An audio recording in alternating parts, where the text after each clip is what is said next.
En France, on n'aime pas beaucoup les tenants du paranormal. Aux États-Unis, on n'hésite pas à s'en servir. Leurs questions donnent le tournis, mais recoupent celles des scientifiques. De quelle nature est la conscience? L'esprit peut-il influencer la matière? Il est en tout cas bien intriguant, ce sixième sens. Dans un instant. Je viens d'arriver ici à Chicago parce que je suis invitée par un professeur en neurologie, Norman Dunn, qui veut, à l'aide d'un électroencéphalogramme, tenter de voir ce qui se passe dans ma tête quand je vois. Norman Dunn cherche des sujets psy, PSI. Un sujet psy étant un individu qui a développé des capacités de perception extrasensorielles, c'est-à-dire qui ne voit pas avec ses 5 sens, qui voit avec un autre sens. C'est ce qu'on appelle vulgairement le sixième sens. J'ai accepté tout de suite de venir ici parce que si ces capacités existent, alors dans ces cas-là, il faut l'étudier scientifiquement. C'est risqué parce que je ne suis pas sûre d'arriver à produire les phénomènes en laboratoire, dans la mesure où ça se passe sur un laps de temps très court et qu'il y a des jours, il y a des jours où je ne vois pas.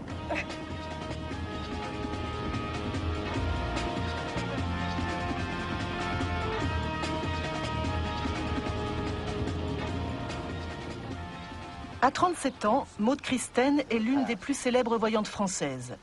Elle a traversé l'Atlantique pour servir de cobaye.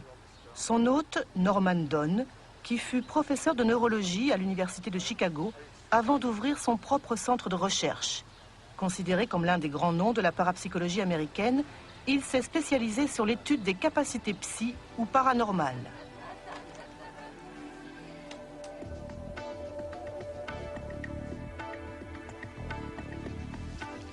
L'objectif de l'expérience n'est pas de prouver l'existence des capacités paranormales, mais d'étudier l'activité cérébrale de Maude quand elle pratique son activité de voyance. C'est formidable parce que ça va permettre de voir ce qui se passe de manière interne. Bien que je ne pense pas que ça se limite à l'aspect purement physique et neurologique, mais c'est très important pour moi de voir s'il y a une trace neurologique particulière. D'après le protocole expérimental, Maude doit deviner le contenu de 7 enveloppes scellées. Ces enveloppes sont opaques, personne ne peut voir à travers. Ce sont les membres de mon équipe qui ont placé des photos à l'intérieur de chaque enveloppe et moi-même je ne sais pas ce qu'il y a dedans. Je vais vous passer la première enveloppe. Vous pouvez dessiner, dire à haute voix ce que vous voyez et prendre tout le temps qui vous est nécessaire.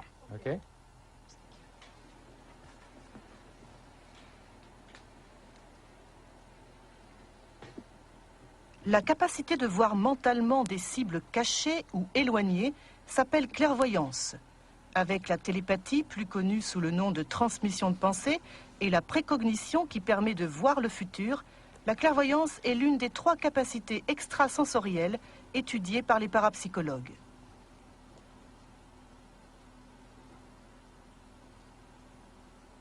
J'ai mis des arbres, de la verdure, quelque chose d'un peu inquiétant qui avance, un peu comme un insecte.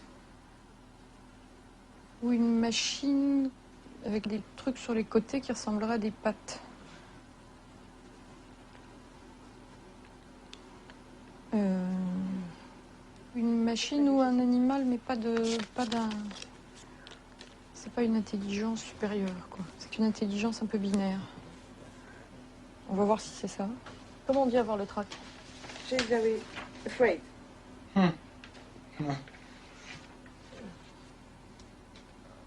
Pas mal. C'est une sorte de reptile, ça. Yes, Oui. C'est ce qu'elle a dessiné. Voilà. Je sentais ce côté, cette façon de se déplacer qu'ont les êtres très primitifs ou bien mécaniques. En général, la clairvoyance ne permet de voir que certains détails de l'image. Et c'est très rare qu'un voyant dise « c'est une femme avec un dinosaure ». Ça ne marche pas comme ça. Thank you.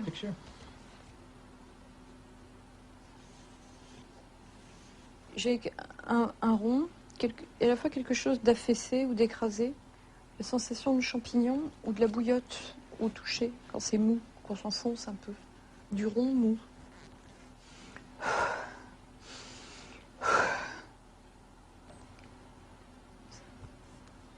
difficile de voir si c'est de l'ordre du végétal. Cette idée de quelque chose de gros avec des trous dedans, dans lequel on peut rentrer. J'ai aussi la notion de point de rencontre, comme une place en étoile, quelque chose en étoile. Ok. Oh,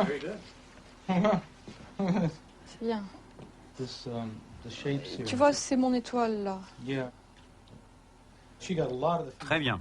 Elle a vu beaucoup d'éléments. Ce ne sont pas des informations sensorielles. En d'autres termes, elle ne voit pas avec ses yeux physiques. J'ai pas la sensation visuelle qui, par définition, s'arrête à la surface. Je rentre dedans. C'est que je deviens ma cible. Nous allons regarder quelles étaient les ondes cérébrales de Maud au moment où elle a commencé à voir la cible. Ici, nous avons des ondes alpha qui correspondent à 10 Hz, soit 10 cycles à la seconde. Elles sont caractéristiques d'un état de profonde relaxation. Là, nous voyons l'hémisphère cérébral gauche et l'hémisphère droit. Par moments, ils sont alignés, c'est-à-dire que leur activité est synchrone. Ce n'est pas habituel. En général, les deux hémisphères ne fonctionnent pas en phase. La synchronisation des deux hémisphères cérébraux est une caractéristique de ce que les neurologues appellent un état modifié de conscience. Depuis 30 ans, le professeur Dunn travaille sur ces états particuliers surnommés états seconds dans le langage populaire. Nous avons constaté que la performance des capacités psy est liée aux états modifiés de conscience. Prenons l'exemple des chamans.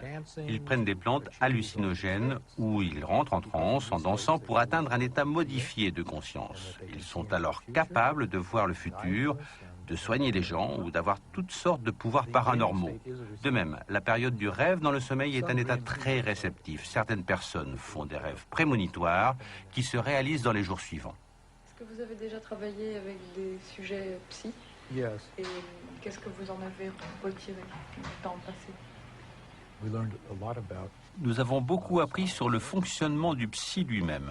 that. Tout ce qu'on peut dire, c'est qu'il ne fonctionne pas selon les lois ordinaires de la nature ou de la physique. C'est très différent. It's very different. Retour au laboratoire. Finalement, sur cette enveloppe, Maud obtiendra 3 succès particulièrement probants.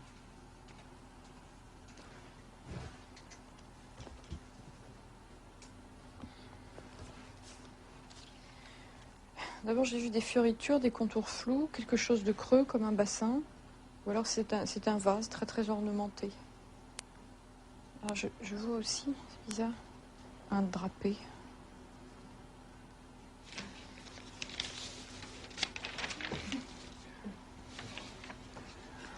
Oh, orné, ornementé. Yeah, it is. Bruce. Bruce, c'est du velours ici? Oui, les couronnes étaient souvent faites de pierres précieuses et de velours. L'autre chose, c'est qu'elle a bien perçu la forme générale de l'objet. Many of the impressions she got were. Elle a capté beaucoup d'éléments de l'image. This kind of information, Tout le monde peut recevoir ce type d'informations, mais le problème, c'est de savoir le rendre conscient. make it conscious. Un sujet psy, c'est quelqu'un qui, soit parce qu'il est né comme ça, soit parce qu'il s'est entraîné, est capable d'être conscient de ce type d'informations très subtiles qui arrivent directement dans le cerveau et le système nerveux par des voies encore inconnues. Ways that we still don't understand.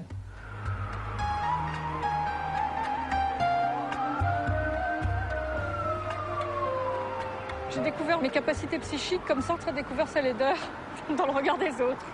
C'était à l'école quand j'étais petite fille, je devais avoir 8-9 ans. Les incidents ont commencé avec des garçons qui me traitaient de sorcière et je savais pas pourquoi. J'avais vaguement compris qu'au Moyen-Âge, j'aurais eu une durée de vie assez brève. C'est bien plus tard, lorsque j'ai atteint 20 ans et que j'ai commencé une démarche de psychothérapie, je racontais à mon thérapeute des rêves et ces rêves se produisaient dans les moindres détails de 15 jours à 1 an après. C'est ainsi qu'en 1987, Maud arrête de travailler dans la publicité pour ouvrir son cabinet de voyante à Paris.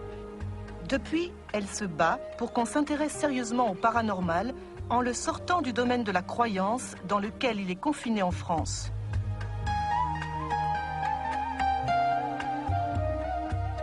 Aux États-Unis, la situation est différente. Pour preuve, l'histoire de Joseph McMoneagle, le voyant le plus décoré du monde. Pour cet agent des services secrets américains, tout commence en 1970. En poste en Allemagne, il est victime d'une attaque qui le plonge dans le coma. Il réalise ce qu'on appelle une expérience de mort imminente, considérée comme un état modifié de conscience depuis 1994. Je me suis vu debout sur une route. Il pleuvait et la pluie passait à travers mes mains. Je me suis dit que c'était très bizarre. J'ai baissé les yeux, j'ai vu ce corps étendu sur le trottoir et j'ai compris que c'était moi. Je n'arrivais pas à comprendre comment je pouvais être aux deux endroits à la fois.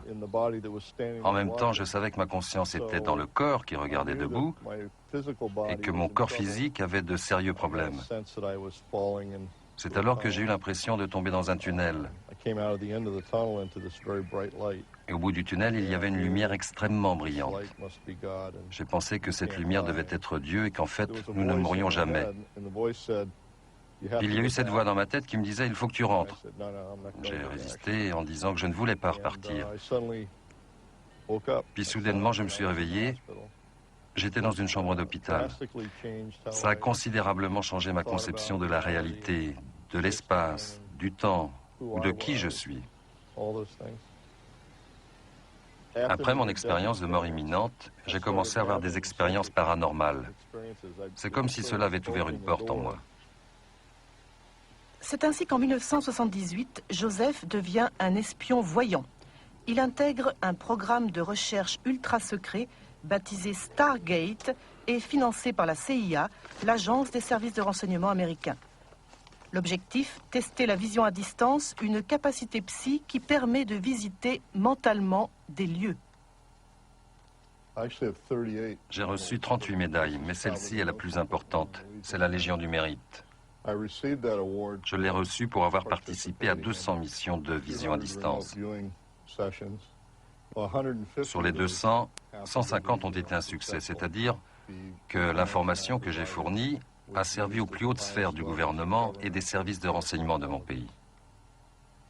Supervisé par les physiciens d'un institut californien, le programme Stargate est un pur produit de la guerre froide. C'est une réponse aux recherches que menait à l'époque le KGB, les services secrets soviétiques, notamment sur la vision à distance. En 20 ans, le programme a coûté 20 millions de dollars et à ce jour, 99% des expériences sont toujours classées secret défense. Ça, c'est un test qu'ils m'ont fait faire pour voir si j'étais capable de localiser un agent de la CIA dont j'avais le numéro de sécurité sociale. C'est tout ce que je savais de lui. J'ai dessiné tout le site et j'ai précisé que l'agent était dans ce bâtiment, en L, qu'on retrouve effectivement sur la photo. Dans ce cas, je n'ai fait qu'un seul dessin et j'ai dit que c'était un réseau destiné à fabriquer de l'électricité.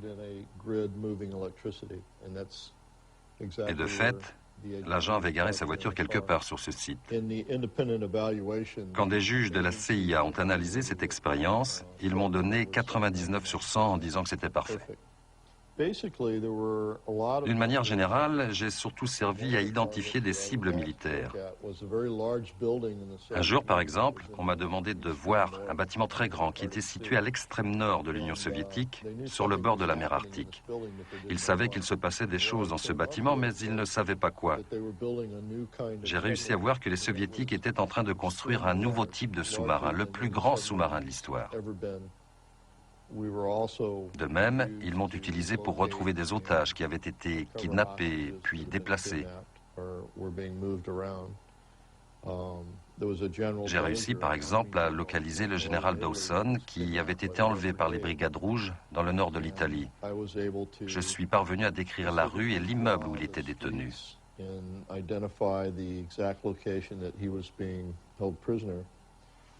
Depuis, Joseph a quitté la CIA pour travailler en indépendant.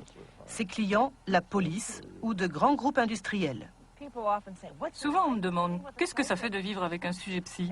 Je dis « Rien de particulier, c'est un être tout à fait normal. » D'accord, il est capable de retrouver des personnes disparues ou de voir des événements du passé ou du futur. Mais une blague entre nous, c'est qu'il est capable de faire des miracles, mais pas de retrouver la clé de voiture quand nous l'avons perdue. C'est vrai qu'il est très difficile pour moi d'utiliser mes capacités psy pour mes proches ou pour moi-même.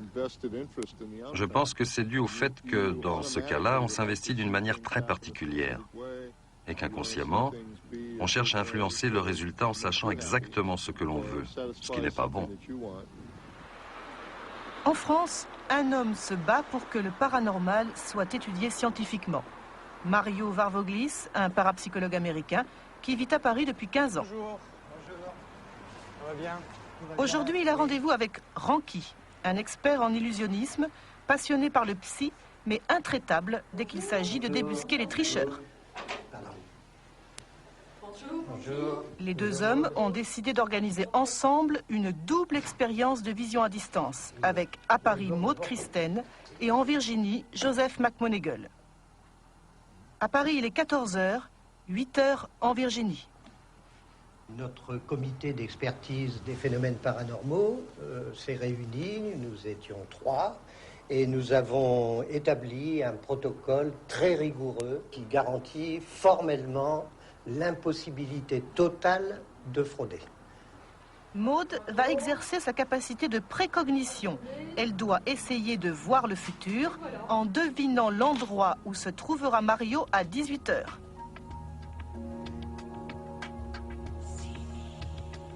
Pour l'heure, le site n'est connu de personne. Il sera tiré au sort à 17h. Après le départ de Mario, Maude commence à se concentrer. En arrivant, il y a des arbres de chaque côté. L'avenue est plutôt large. Je sens une certaine austérité, quelque chose de solennel. C'est presque pompeux. 17h20 dans un bureau parisien. Ranky tire au sort le lieu où va se rendre Mario. Pour cela, il a préparé 25 enveloppes numérotées contenant chacune une destination à Paris ou en proche banlieue.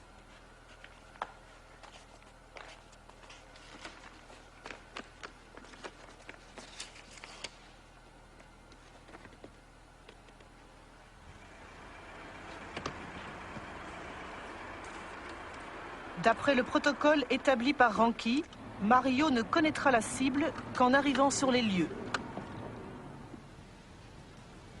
Au même moment en Virginie, Joseph entre en méditation. L'objectif, déconnecter sa conscience de l'environnement pour laisser émerger l'inconscient. C'est le pont?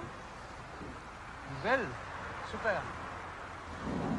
Presque trop riche. Ah oui, oui, oui, oui. Il y a tellement de choses. Ah oui, c'est extraordinaire. Et il y a cette structure ici aussi qui est dominante. Oui, il y a ça, oui, bien sûr. Ah bah oui, c'est le pont Alexandre. J'ai fait le vide dans mon esprit et maintenant j'essaie d'avoir des images de ce que Mario voit maintenant à Paris.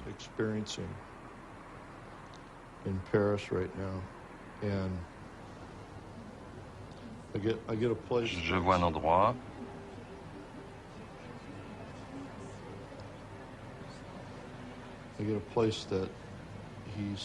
On dirait qu'il se penche vers la gauche.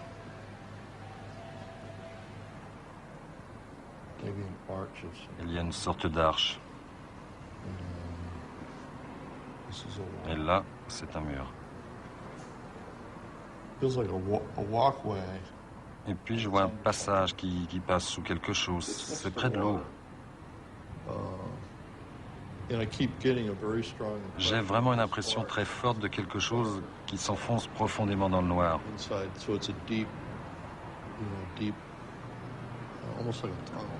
Un peu comme un tunnel.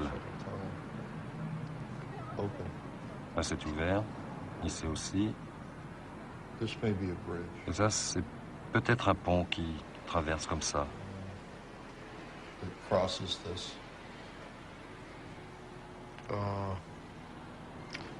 Laissez-moi réfléchir un peu. Peut-être que ça deviendra plus clair.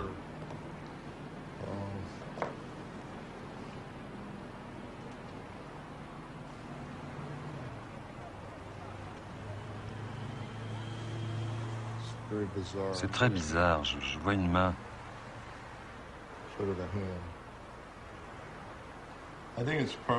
Je pense qu'elle fait partie d'une statue, une statue qui doit être en métal. Elle est dans un angle ou en hauteur.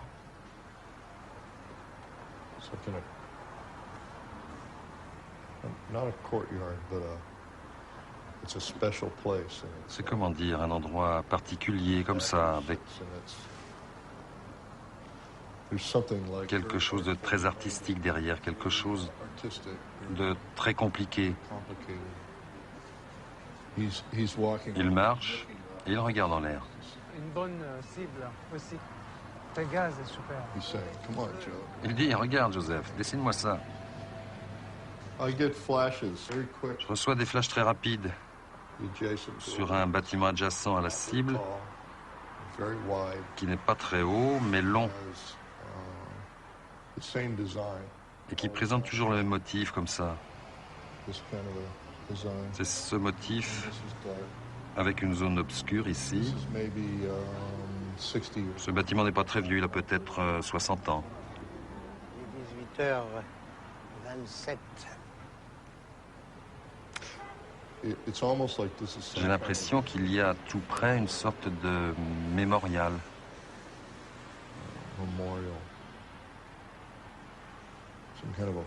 Quelque chose dédié à la mémoire d'une personne célèbre ou d'une scène historique.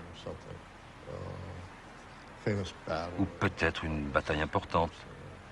Ouais, c'est ça, un mémorial en l'honneur d'une personnalité ou d'une époque particulière. Mario est un vieux routier de la parapsychologie scientifique. Docteur en psychologie, il a travaillé à l'université de Princeton avant de diriger l'IMI, l'Institut métapsychique international créé à Paris en 1919. Parmi ses fondateurs, le professeur Richer, prix Nobel de médecine, l'astronome Camille Flammarion ou le chimiste René Varcollier, dont les travaux sur la télépathie ont inspiré le programme Stargate. Aujourd'hui, Mario veut relancer la recherche à l'IMI, d'où l'expérience avec Maude et Joseph qu'il a minutieusement décortiquée. Cette expérience était très intéressante parce qu'il y avait pas mal de correspondances entre ce qui est dessiné, par exemple, Joe McMoneagle aux États-Unis et les structures qui étaient là, sur les ponts ou autour. Il y avait des curiosités, je peux dire, des surprises aussi, notamment ce bâtiment qu'il a dessiné avec les arches, un bâtiment assez plat. Ça correspond avec ce bâtiment d'Air France juste à côté du pont Alexandre III. McMoneagle a mentionné Formal Memorial, donc un mémorial consacré à un grand personnage. Et on est sur le pont Alexandre III et juste en face, on voit Invalide qui est le tombeau de Napoléon. Quand on regarde un petit peu les dessins des modes avec cette coupole-là, on voit bien sûr une correspondance avec le Grand Palais. Ce qui est intéressant, bien sûr, c'est que le Grand Palais est très intimement lié au pont Alexandre III. Ils font partie du même ensemble architectural qui était construit à la fin du 19e siècle pour l'exposition universelle. Ce lieu a vu passer de très belles réceptions avec des robes somptueuses. Je sens dans ce lieu une très grande concentration de matériaux précieux. J'ai souligné précieux, marbre, bois, dorure, forme alambiquée à l'intérieur. Aujourd'hui, l'endroit n'est pas en très bon état. Il mériterait d'être restauré. Je vois de belles peintures ou de beaux panneaux sur les murs. Je pense que Maude a capté un petit peu l'essence et l'histoire de cet ensemble architectural en se branchant plutôt sur le Grand Palais que sur les ponts. On peut toujours dire que peut-être c'était finalement le hasard. Ici, je dirais qu'il y a suffisamment de correspondances et les correspondances sont assez parlantes de deux côtés. Ça renforce cette impression que j'ai qu'on a effectivement une vraie session de vision à distance. Édimbourg, la capitale écossaise, possède le plus grand département universitaire de parapsychologie du monde. Maude est invitée à participer à des expériences ainsi que Robert Gamel, un guérisseur du sud de la France. C'est bien regrettable qu'on n'ait pas la même chose chez nous. Ça nous éviterait de faire le tour du monde. Presque. Mais la France n'est pas trop mûre encore pour ce genre d'études.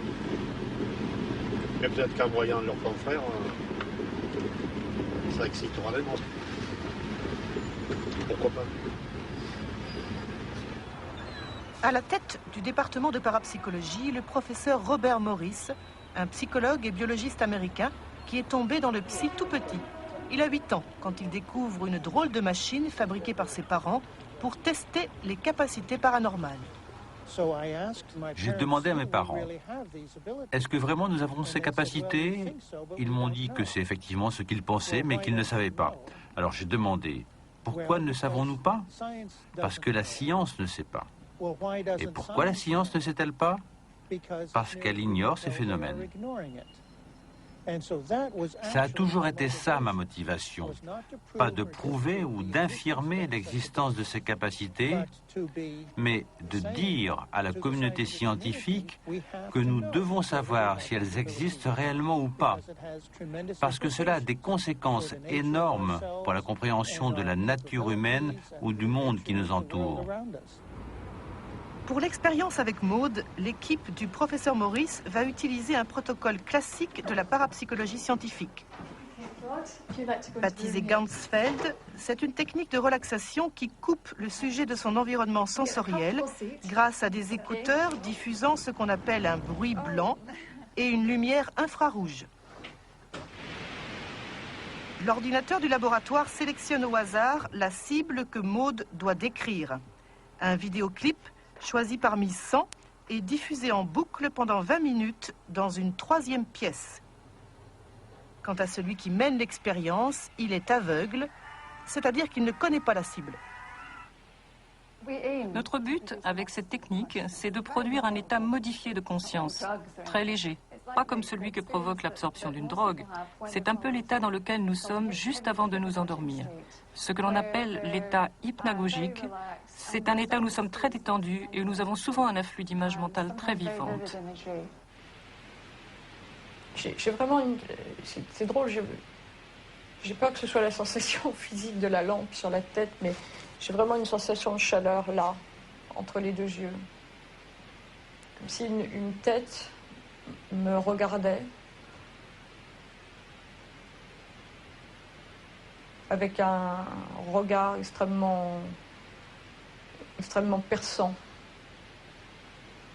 Je pense à ces statues qui représentent le 3e œil. La sensation que j'ai aussi, c'est vraiment comme si j'étais comme si je regardais, comme si j'étais au pied de la tour Eiffel, par exemple, et que je regarde très haut comme ça, en levant les yeux.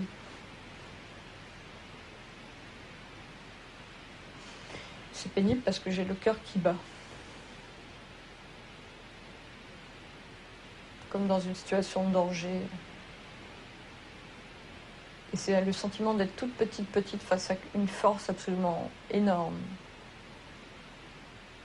Hello, Maude. Hello. Maude, nous avons fini de diffuser la cible. Et maintenant, nous allons passer à ce que nous appelons la période de jugement. Pour cela, je vais envoyer sur ton écran 4 vidéoclips, un par un. Sur les 4 vidéoclips, il y a bien sûr la cible et ce que les scientifiques appellent 3 leurres.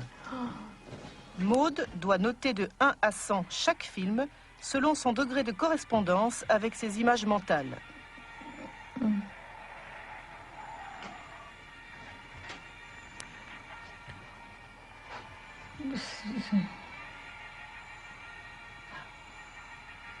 Oh, c'est affreux, c'est exactement ce genre de truc que j'ai ressenti. Je donne ma note 70. 70. 70? Okay. The next clip.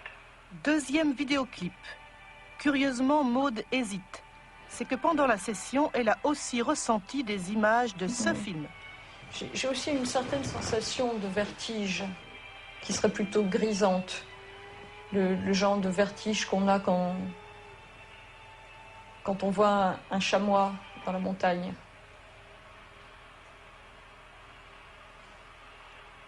Okay. 40. 40. Yeah. Il y a la notion de roche, tu vois, de grands paysages. Troisième vidéoclip et même phénomène.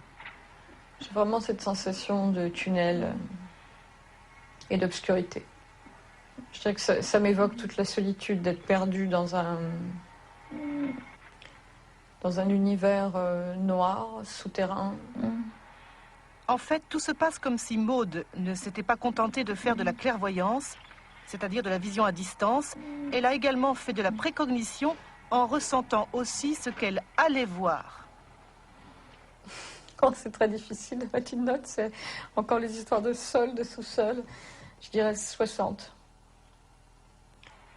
Quatrième et dernier vidéoclip. La deuxième sensation, c'est cette espèce de course effrénée, quelque chose qui court très vite, comme des cavaliers, comme de l'eau, une sorte de cascade, comme ça. 30. 30. So it means that your choice is the sea monster. Ton choix, c'est le monstre de la mer. Yeah. All right now. Maintenant, je vais te présenter la cible. Target.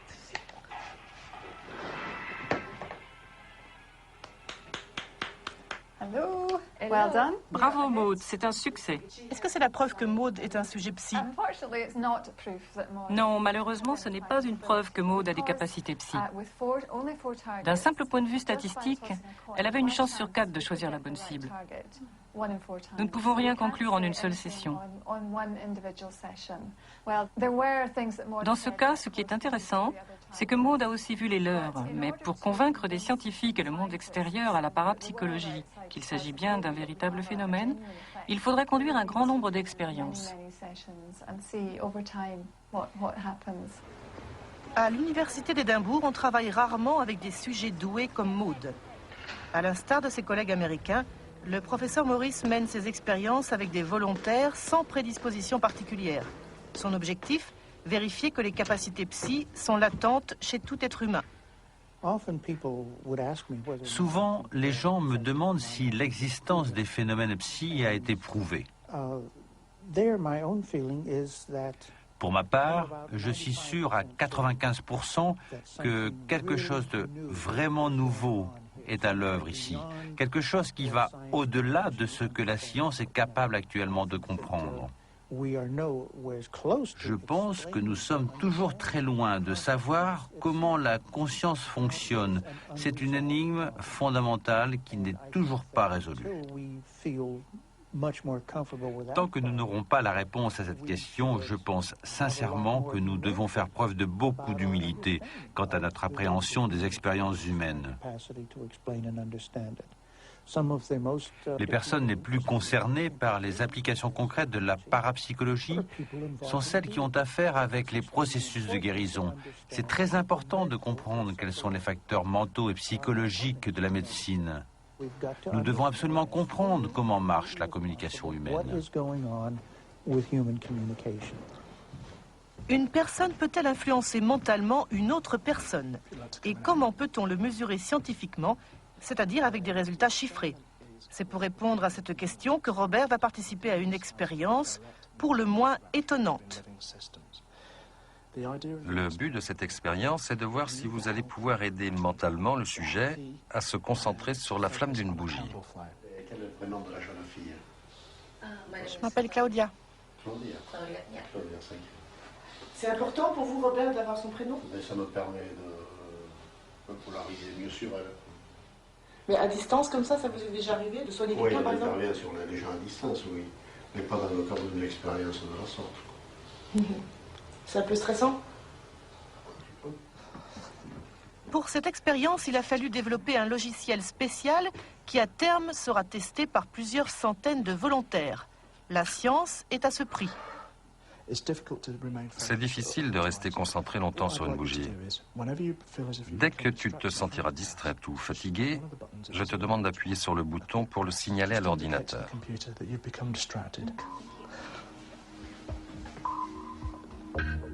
Quant à Robert, il doit suivre les indications de l'ordinateur. Dès qu'apparaît le mot « help », il essaie d'agir mentalement sur Claudia. C'est la période dite d'influence. Mais il s'arrête dans les périodes dites de contrôle. L'objectif, vérifier si Claudia appuie moins souvent sur le bouton pendant les périodes où Robert est censé l'aider.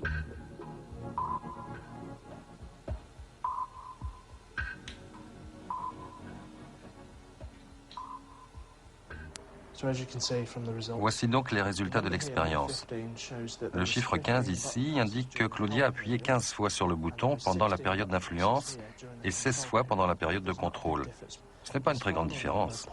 Le chiffre 52, lui, indique le pourcentage d'influence de Robert.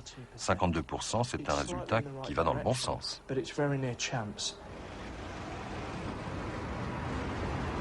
Robert travaillait comme ingénieur de la construction quand il décide d'ouvrir son cabinet de guérisseur-magnétiseur.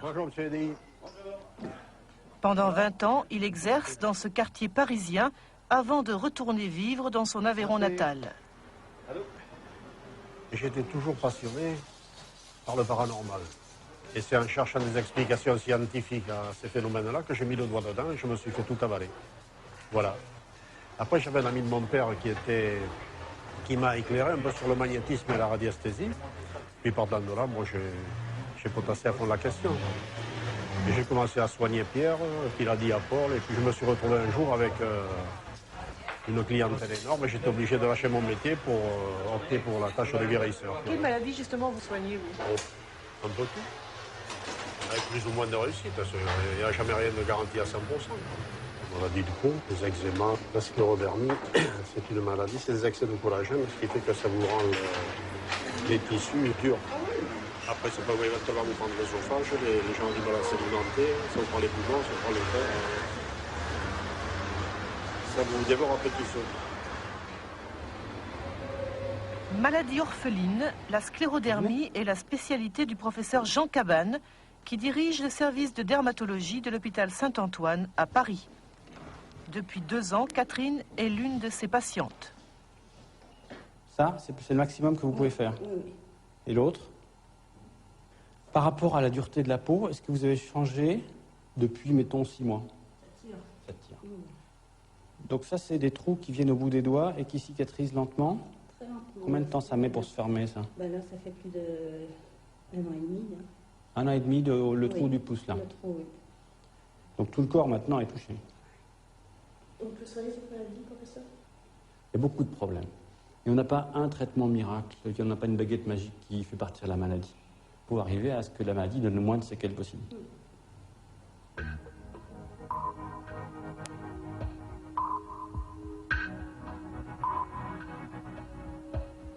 Vice-président de l'Association des sclérodermiques de France, Paul Guyot croyait sa fin proche quand une amie lui donne l'adresse de Robert.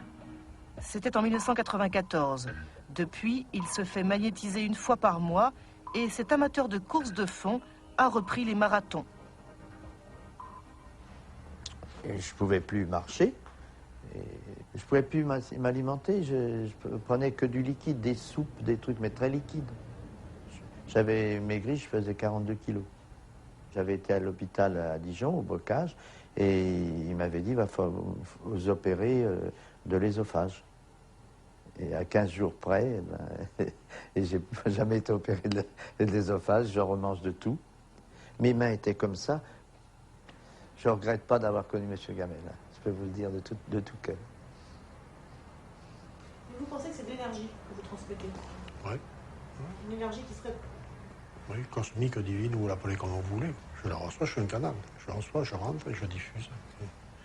À la tête, ça fait ça. J'ai l'impression que, vous voyez, que ça me fait comme si ça me soulève. Là, c'est pareil. Vous voyez, ça fait cette impression-là. Intérieur. Oui, intérieur. Alors donc, il y a quelque chose, dire quoi, je ne sais pas. Et vous connaissez le professeur Cabane? Oui, je connais, puisque il fait partie du comité scientifique de notre association. Et un jour, Cabane m'a dit, comment tu es soigné? J'ai dit, je ne suis pas soigné par la médecine traditionnelle. Je dis, ah bon? Alors il a regardé mes mains, bien, ils sont bien. Et puis,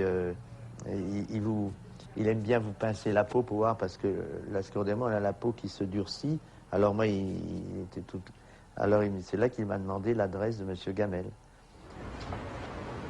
C'est ainsi que le professeur Cabane propose à Robert de participer à un protocole expérimental. L'objectif, mesurer scientifiquement les effets du magnétisme sur la sclérodermie en comparant l'évolution d'un groupe de patients traités par le guérisseur avec un groupe contrôle. Une expérience unique en France qui a tourné court faute de volontaires. J'avais eu l'occasion de travailler au milieu médical sur des artérites, des choses comme ça. Mais c'était, disons, c'était officieux, il n'y avait rien d'officiel. Et là, avec le professeur Cabane, c'est la première fois où ça a été officialisé. Pour vous, c'était un signe positif qu'il accepte? Ah oui, c'était très bien, j'étais très content de ça. Moi, j'ai accepté parce que j'étais sûr de moi, dans une certaine mesure, sinon vous ne m'auriez pas eu. Hein. C'était la seule solution pour avoir une connaissance réelle, scientifique, rigoureuse, sur l'effet d'une thérapeutique créditée par les malades d'une certaine action. Pour moi, c'est tout à fait scandaleux que tous les malades de la sclérodermie n'aient pas de magnétisme si ça marche vraiment. Mais on n'en sait rien que ça marche. Et malheureusement, alors que nous attendions 30 personnes, il n'y a eu que 4 malades qui ont pu être inclus dans le protocole. Pourquoi il y en a eu si peu? Il y en a peu qui acceptaient d'être dans le doute et d'avoir peur de ne pas être traité. Alors on préfère être sûr d'être traité, et dans ce cas-là, il n'entrait pas dans le protocole. Tout reste à faire, on en est encore au niveau de la rumeur. Le plus vieux média du monde. Retour à Chicago, chez le professeur Norman Donn. Après avoir mené d'importants travaux sur les chamans brésiliens, le neurologue étudie ce que l'on appelle la guérison psychique. Comme Maud, Robert va servir de cobaye en traitant un patient atteint d'une maladie extrêmement rare, le pityriasis rosé. Les symptômes sont que l'on pèle complètement de la tête aux pieds une fois par jour. La peau qui tombe est vraiment rouge. On perd aussi tous les poils excepté sur la tête et les sourcils. J'ai une question pour le guérisseur. Est-ce qu'il doit connaître la médecine pour soigner? On obtient des résultats nettement supérieurs si on connaît bien le corps, le fonctionnement de la machine. Beaucoup d'études ont prouvé que ce genre de traitement guérit réellement.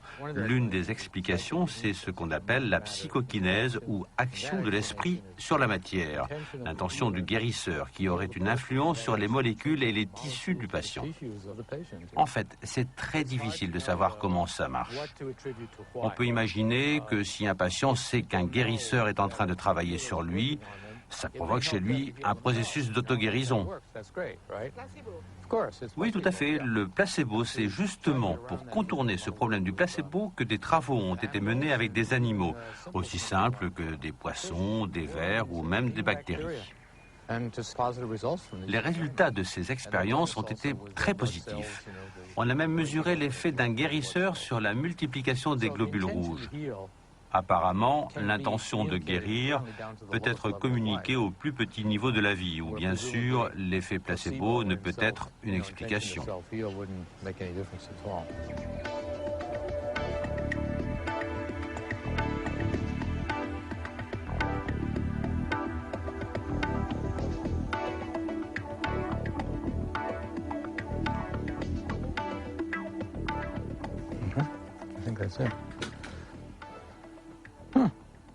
La température a baissé 96,8.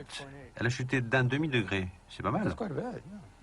L'une des choses qui m'a beaucoup impressionné, c'est quand il m'a fait comme ça.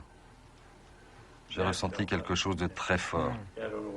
Je ne sais pas ce que c'était, mais l'effet était puissant. 98,75. Sa tension va considérablement baisser. Intéressant. Vous en doutiez, Robert, que vous aviez une influence sur la tension? Ça me le confirme. Mais comment vous saviez? Mais si je crée un état de relaxation, de relâchement, la tension baisse. Regardons l'électroencéphalogramme de Robert quand il faisait ses passes. Il a une activité cérébrale très rapide avec des ondes de haute fréquence. Regardez, toutes les ondes lentes sont parties et nous avons des ondes de 40 Hz. ce qui veut dire une accélération très importante de son activité cérébrale. C'est très intéressant parce qu'il y a deux manières d'atteindre un état modifié de conscience, soit en baissant le rythme cérébral, comme c'est le cas de ceux qui font de la méditation, soit en accélérant, ce qui est beaucoup plus difficile. Et comment fait Robert pour atteindre ce niveau si rapidement? Et oui, il y arrive.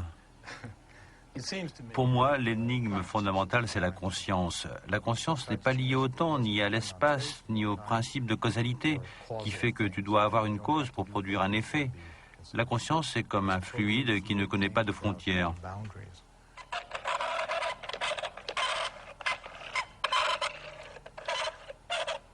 J'aimerais les repousser dans l'autre sens. Repousser, autant que possible. On va voir si notre robot est influençable mentalement. Oui, hop, hop. L'esprit peut-il influencer la matière? C'est pour répondre à cette question qu'un physicien allemand a conçu ce robot, baptisé générateur numérique aléatoire. Le docteur René Péoc connaît bien l'engin. C'est grâce à lui qu'il a obtenu sa thèse de médecine en 1986. Des travaux révolutionnaires que Mario aimerait reproduire.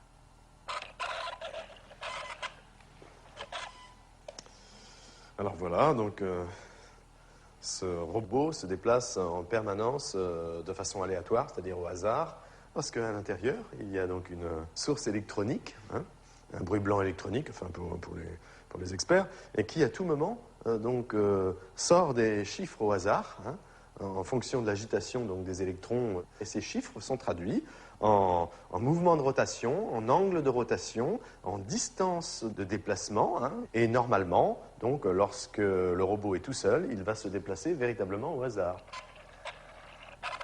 Pourquoi on fait cette recherche? Ça rentre dans un cadre plus large qui est la question très actuelle, quelle est la nature de la conscience, hein? C'est la conscience, quel est son rapport avec le corps, avec le monde extérieur, et le but ici, c'est de voir effectivement si la conscience, quelque part, s'étale en dehors de ce qu'on peut appeler le corps physique, le cerveau. Donc ça, c'est un premier système, une première approche pour voir si effectivement l'esprit, d'une manière ou d'une autre, soit consciemment ou soit inconsciemment, a une petite influence sur la matière. En tout cas, il s'éloigne un petit peu. Un tout petit peu. Il faut être patient et ne jamais se déconcentrer. C'est en étudiant des poussins que René Péoc a eu l'idée de sa thèse de médecine. Il travaille alors dans un laboratoire de biologie animale quand il découvre la théorie dite de l'empreinte, élaborée par le prix Nobel Konrad Lorenz. Fasciné, René vérifie d'abord la théorie sur lui-même avant de la tester avec le petit robot. Qu'est-ce que vous faites là, René? Eh bien, je conditionne un petit poussin pour qu'il m'adopte exactement comme si c'était sa mère. C'est la théorie de l'empreinte, hein, découverte par Konrad Lorenz, qui démontrait que des petits oiseaux pouvaient, dès la naissance, adopter n'importe quel objet qui bouge et qui fait du bruit à proximité de lui.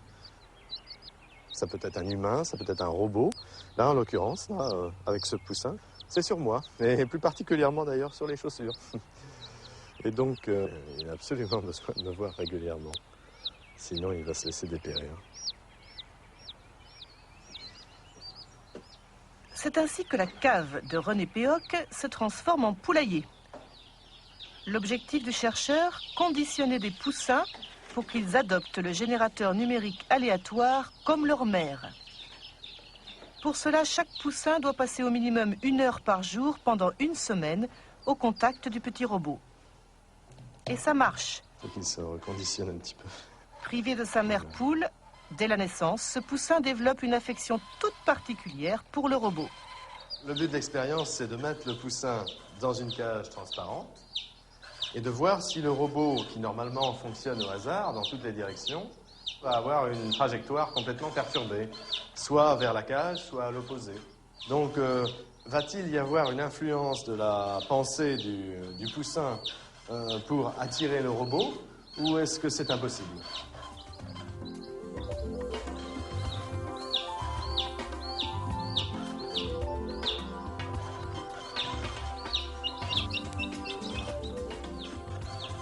Pour Pour chaque expérience, la trajectoire du robot s'inscrit sur une feuille témoin.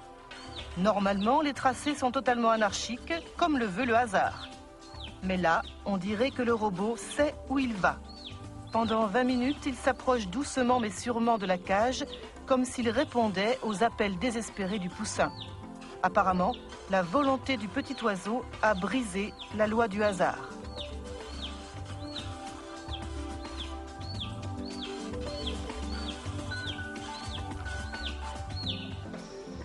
Pendant 4 ans, René Péoc réalise 600 expériences avec 2500 poussins. 17 ans plus tard, il a conservé les tracés comme autant de pièces à conviction. Pour lui, ils sont la preuve que l'esprit a une influence sur la matière, même si actuellement aucune loi physique ne permet de l'expliquer. On a obtenu de très très nombreux tracés, dont certains tout à fait impressionnants, comme celui-ci, vous voyez, où le robot est parti du centre et allé directement dans le coin où se trouvait la cage du poussin. Donc des tracés de ce genre, on en a en pagaille. On a fait la moyenne statistique de tous ces tracés. Bon, certains peuvent donner de mauvais résultats et aller dans la direction opposée, mais en moyenne, on a obtenu un robot qui s'est déplacé 2,5 fois plus souvent vers la cage que dans la zone opposée. On a fait autant d'expériences avec des poussins qui avaient déjà leur propre mère poule qu'avec des poussins qui ont été conditionnés avec le robot. Dans ces cas-là, lorsque le poussin a sa propre mère poule naturelle, il n'est pas intéressé par le robot, et le robot se déplace conformément au hasard dans toutes les directions. Donc c'est bien le conditionnement opéré sur le poussin qui est responsable de la différence de trajectoire du robot. Alors en fait, pour l'instant, on ne sait pas expliquer le phénomène.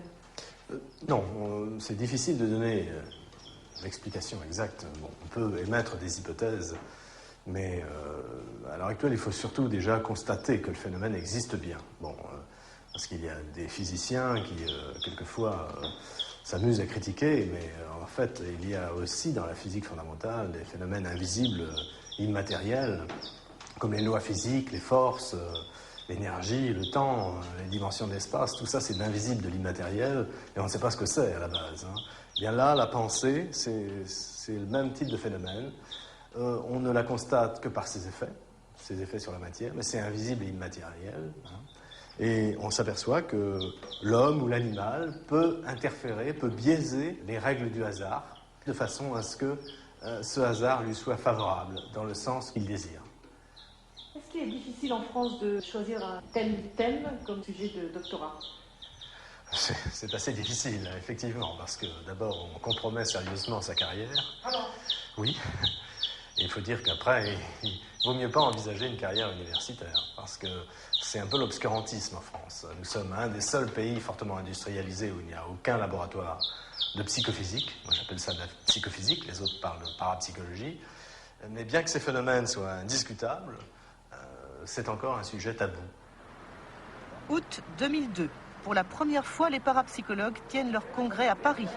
Parmi la centaine de chercheurs présents, il n'y a pas un seul Français, au grand regret du professeur Maurice d'Édimbourg. C'est vrai que c'est décevant. La plupart des pays européens font désormais de la recherche dans ce domaine. Il n'y a pas de raison que la France n'ait pas un rôle prépondérant. Nous aimerions être inspirés par les travaux et l'enthousiasme des chercheurs français. C'est très important.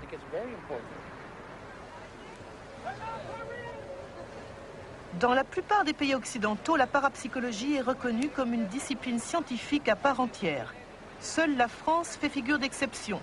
Mais Mario, qui préside le colloque, ne perd pas espoir.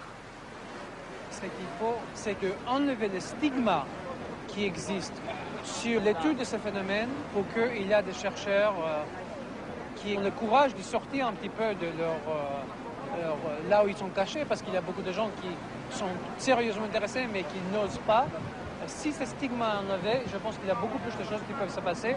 Là, il y a du travail à faire. Light for the